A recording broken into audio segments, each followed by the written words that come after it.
नमस्कार, कोमल्स रेसिपी मराठी चॅनलमध्ये आपल्या सर्वांचं स्वागत आहे। आज आपण बघणार आहोत एक नवीन रेसिपी। त्या रेसिपीचे नाव आहे व्हेज नूडल्स। आता आपण बघणार आहोत हॉटेलसारखे व्हेज नूडल्स घरच्या घरी आपण कसे बनवू शकतो। चला तर बघूयात त्यासाठी लागणारे साहित्य।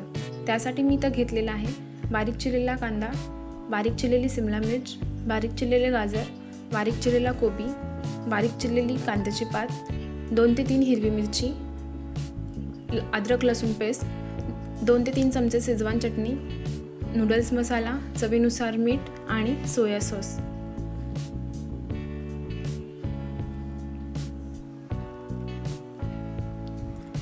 प्रथम मी एक पॅन मध्ये पाणी उकळवून घेतलेलं आहे आणि आता मी त्यामध्ये नूडल्स 3 ते 4 मिनिटं शिजवून घेणार आहे। अजूनपर्यंत तुम्ही माझा चॅनल सबस्क्राइब केला नसेल तर सबस्क्राइब करा आणि त्यानंतर येणाऱ्या बेल आयकॉनवरती क्लिक करा, म्हणजे माझ्या नवीन व्हिडिओचे नोटिफिकेशन तुम्हाला मिळेल। इथे माझे 3 ते 4 मिनिटं नूडल्स शिजवून झालेले आहेत। आता मी त्यातलं गरम पाणी साईडला काढून घेणार आहे। गरम पाणी काढून झालं की त्यामध्ये मी थंड पाणी घालणार आहे। थंड पाणी घातल्यामुळे ते नूडल्स सेपरेट होतात, एकमेकांना चिकटून बसत नाही। आता हे थंड पाणीही मी साईडला काढून घेणार आहे। इथे मी पॅन गरम करायला ठेवलेला होता आणि त्यामध्ये मी तेल घेतलेले आहे। तेल गरम झालं की त्यामध्ये मी घालत आहे आलं लसूण पेस्ट, बारीक चिरलेली हिरवी मिरची,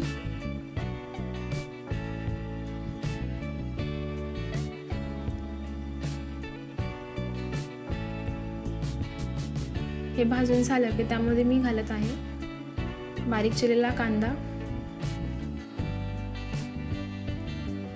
बारीक चिरलेला गाजर आणि शिमला मिर्च। हे छान परतून घ्यायचं आहे।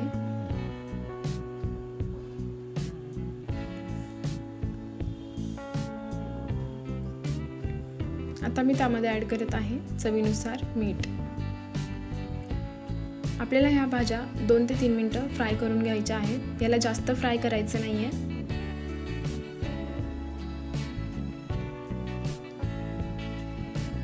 आता मी त्यामध्ये ऍड करत आहे कोबी आपल्याला फक्त 2 ते 3 मिनिटं फ्राय करून घ्यायचं आहे।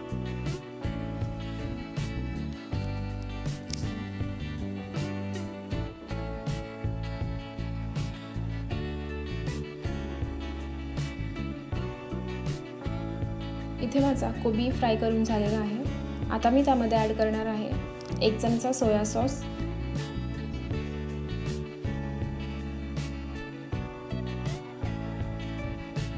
2 चमचे शेजवान चटणी,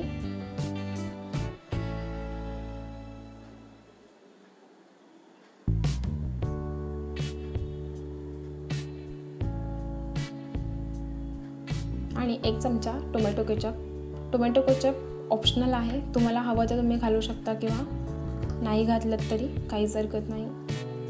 हे सर्व मिक्स करून झालं की त्यामध्ये मी घालणार आहे नूडल्स मसाला। हा मसालाही यामध्ये मिक्स करून घ्यायचा आहे।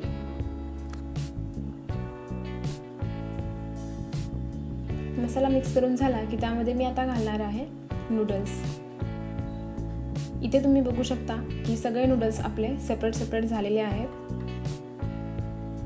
आता हे त्यामध्ये छान मिक्स करून घ्यायचं आहे। जर तुम्हाला माझी रेसिपी आवडली असेल तर नक्की ट्राय करा आणि व्हिडिओलाही लाईक करायला विसरू नका।